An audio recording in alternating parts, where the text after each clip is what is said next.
Hi, my name is Aaron Bjork, and I'm a Principal Program Manager working on Visual Studio Online and Team Foundation Server. In this video, I'm going to take you on a quick tour through Visual Studio Online to demonstrate our features for helping teams manage their work.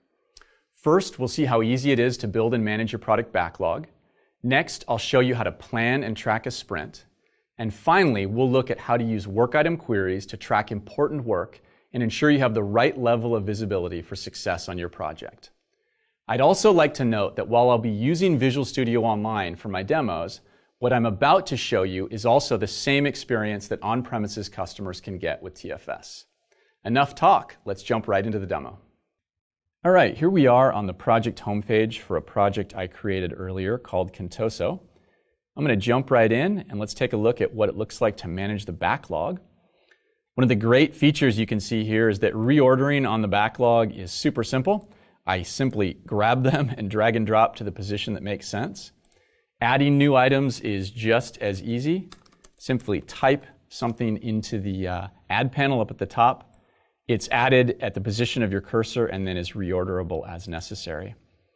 Each of these items can also be completely detailed out so that they have all the right level of detail for your particular project. You can see we support inline screenshots, things like acceptance criteria, and links to all the additional artifacts in the project.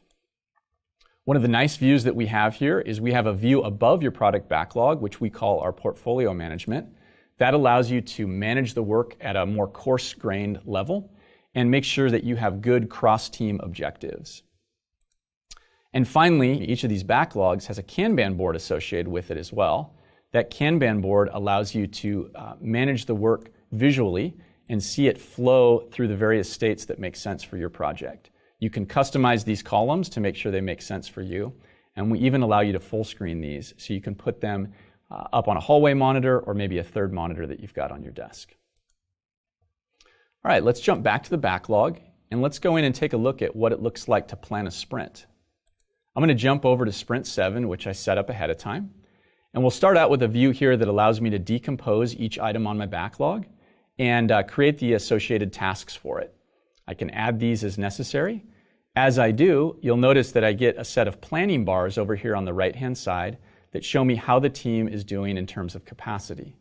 In this example, it looks like Brian Harry's got a little bit too much work, so we can take something off of his plate and reassign it to others to make sure that we're feeling really good about that capacity.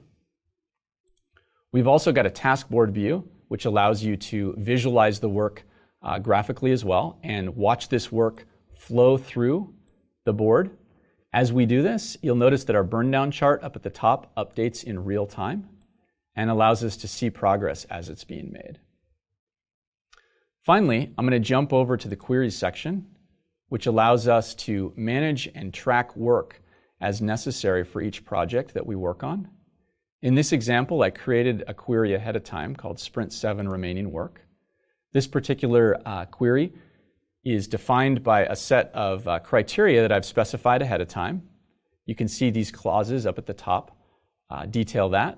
Everything in this project that is a task and assigned to Sprint 7 that is not done, I can create as many of these queries as I want and share them with my team.